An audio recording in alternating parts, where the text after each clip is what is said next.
Hello, fellow egoists! Sorry for the long break, but I'm finally back. Well, maybe not for long, but I'll tell you then.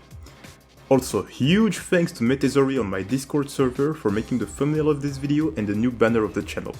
With all that said, let's head straight into the video. Chapter 227 starts with a flashback from Snuffy with his friend Mick. We learn of their philosophy at the time and most importantly, a line from Mick. "If I can't be the king of soccer, I'd rather be dead." With Snuffy looking at the person who seems to be going on the same path, Barou. We then learn that our reborn king only had one plan from the start: hijack Snuffy's team and steal everything he had. A cool detail is that during the speech, Barou does a heel flick reminiscent of the first time we saw him back in the first selection. With a pass to Aiku, Barou says one thing: "Come on Limbs, that's all you're good for, right?" To which Aiku laughs, and decides to join Barou in his new revolution, as after all, Aiko's current self was born from the fact that he wanted to help true strikers grow in Japan and not curb their potential if it didn't fit with the management. With this, the whole of Ubers is changing. Instead of being the limbs of Snuffy's tactics, they instead become the limbs of Barou by following Snuffy's tactics. Ubers has finally merged egocentrism and tactics with a new aura and insane panel to showcase it. Now, most people, and even Noah, may have thought that this would hurt Snuffy, but to the contrary, Snuffy is rejoicing. With a passion coming back to his eyes, seeing the exact thing he had lost take over Barou, he taunts the king to surpass him. This is Snuffy's way of encouraging Barou and looking at Barou not as a meek lookalike, but as his own person. His own brat whose passion aims to take over the whole field and eventually the world. And this twisted passion is highlighted in Barou's response. To him, while Snuffy may have created one of the best environments for mediocre players, he also has left despair out of it in the process. One of the big themes of the manga and generally the development of each character is how do they fight against despair, and Barou has totally embraced that notion. He wants an equal balance of greatness and despair. Only this can make his soul steer in fear but also in the joy of winning. Though an interesting thing is that we're seeing Barou's thoughts and not necessarily reality. Failing here would have the entire world laugh at him in his eyes, but in reality this would only make people either root for him or generally respect his attempt. For example, if you see Mbappe going on a solo run and getting past everyone to fail in the end, you would think, "Oh, so close," or not laugh at his attempt. So this is mostly Barou projecting his own standards on the people and not in reality. This is something I'll touch on another part of the video as it's synonym of a trait of Barou. With one of the hardest panels of the chapters, we see Barou's obsession with scoring. His predator eyes are in full throttle to find a way to score. And as Isagi says, on this world-class stage, Barou is close to swallowing the whole field with his awakening. A final face-off is starting. The king versus the two aces of Bastard Munchen. Who will win? Let's find out. So to summarize the situation a bit, Barou can currently shoot only near post or far post, but most importantly through a curved shot who goes up. This will be really important later on. As Isagi says, him and Kaiser can currently block those options, and Gagamaru is wary of whatever Barou will do. No matter what Barou does currently, he won't be able to score. Even if he tries to get past Isagi and Kaiser, Noah would come to press him and so limit his options even more. Even if Snuffy was there to limit Noah's pressing. So Barou decides to cut inside and find more space, as if he went on the left, there's Birkenstock and Mensa waiting for him. He once again has no options to score and can't find any angle to profit off of. His only option would be to pass, which Snuffy highlights, but in his speech, one thing intrigues Barou and helps him find a way to victory. You won't achieve anything if you're that over-reliant on your ego. This exact quote is the key to Barou's shot. I will explain later on why, and the panel shows that though, through Barou's eye and the bubble text which indicates him thinking. The lesson that Isagi learned back in the second selection and Barou did too strikes his soul once again. If you can't see a light to the goal, then you become that light. Barou cuts in even deeper and is about to shoot, and here we finally get to the goal hunting masterclass from Barou. As said before, Isagi and Kaiser were once again expecting a far or near post shoot, as it's the trajectories that Barou is the most experienced in. And here Barou uses that to his advantage in a sort of genius's blind spot callback, if you will.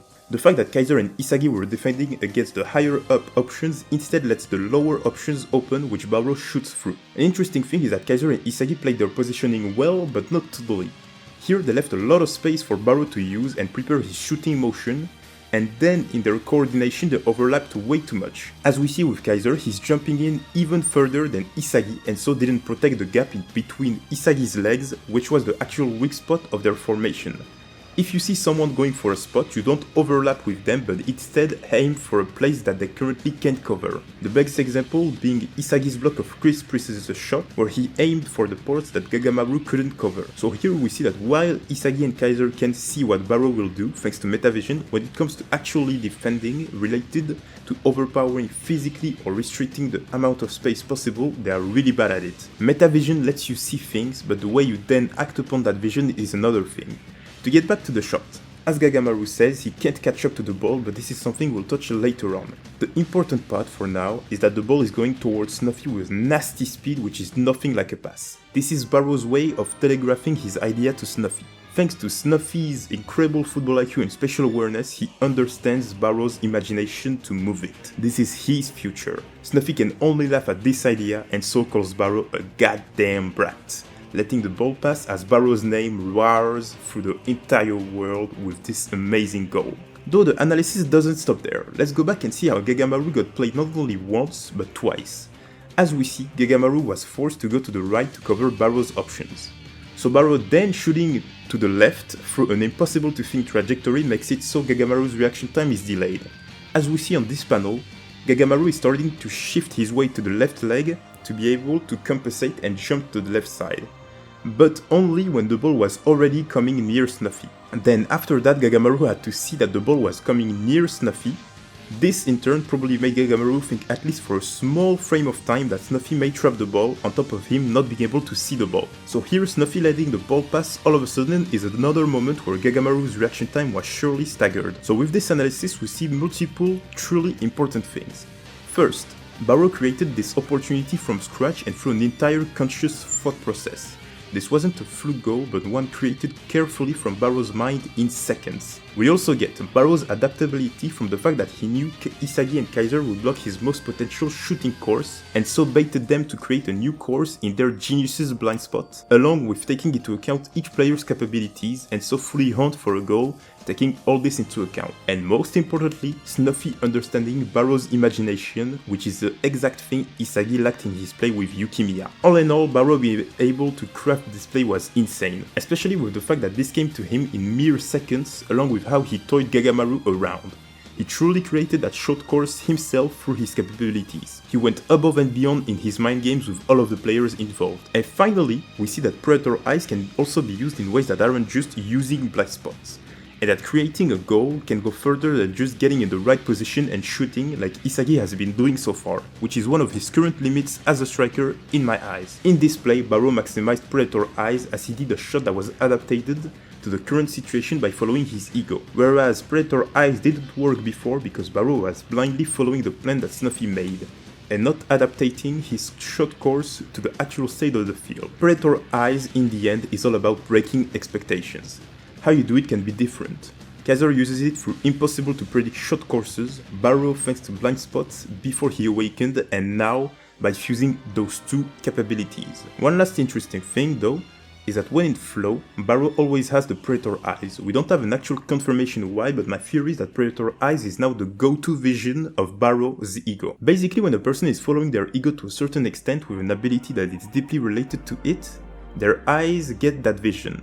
So Isagi's ego to see into the future has metavision deeply related to it, so when he's following his ego to a certain extent, the MV eyes appear even if he's not using it directly. For Kaiser, since his ego is related to making the impossible possible, he has Predator Eyes when following his ego, since this is the weapon related to his ego, and also why he doesn't have special MV design.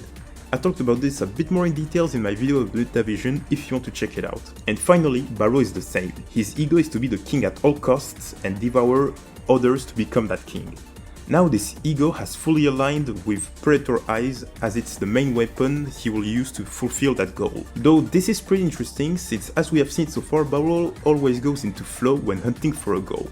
This means that this play is not only reproducible in terms of thought process but also in general concentration to get it. Nagi's 5-stage fake volley is impossible to recreate not only because of the conditions to do it, but also because Nagi was in peak concentration, a state he can rarely come into as he has a lot of troubles because of his motivation.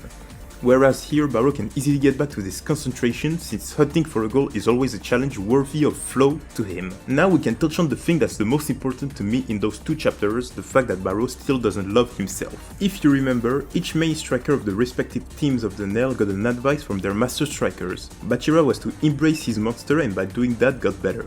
Nagi needed to embrace his own capabilities and gain self-awareness of them, though he rejected the notion and the story made it clear that he is going to get a soon-to-come downfall.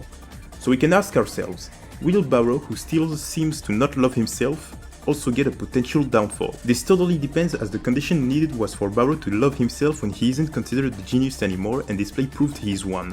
So the situation is kind of weird. Maybe if Ubers loses this game, Barou's twisted self-standard will make him fall into an abyss? As after all, Barou doesn't see reality through the lenses of it, but through his own standard, which twists his view of reality, and himself, for better or for worse. To finish this video, I just want to say that this is a perfect finale to Snuffy and Barou's development in this match. I expect a bit more from them after this match, especially if Ubers loses. But in those two chapters, we see one of the points I predicted and was hyped to see. Barou learning from Snuffy, and Snuffy learning from Barou. Barou, thanks to Snuffy's environment, learned that relying on others isn't necessarily a weakness and that doesn't kill his philosophy of being a king alone. If he is the one leading the troops, and with this, not only hijacked Ubers but also proved his leadership, which overtook the entire field in a storm. Meanwhile, Snuffy learned to look at the future without fear. Because of his trauma from losing his friend, Snuffy went into a mindset of total control to cope with it. A reaction you see in a lot of victims of trauma. Through this almost tyrannical mindset, he kept trying to control the future, letting nothing go out of his control so that the players wouldn't fall into despair, but as Barou said, this makes it so individuality and despair are killed. Players can't evolve to become the best on their own. But thanks to Barou's revolution, Snuffy was forced to face that. With his passion from those heated days coming back, all he could do is let the thrill take over. But he didn't just throw everything he learned away. Through all those years, he instead found a middle ground between passion and self-love, something that Barou still lacks as we have seen before. So while Snuffy's story has started to be written again, his future is finally something he can look towards with passion but still live with no matter what happens. Something that Barou still hasn't learned to do. He prefers to die than to not be the best, and this is a path similar to Mix. So Barou's development is far from over, until he can learn to love himself outside of his success. A dangerous road is in front of our king, and I am more than hyped to see how this will go down. As for the predictions, next chapter will surely be an explanation chapter. We will also get the Master Strikers going off the field, finally, and so new characters coming in. The underdog may be Hiyori, or if the author wants to troll us, Igaguri. Now the final part, for real this time.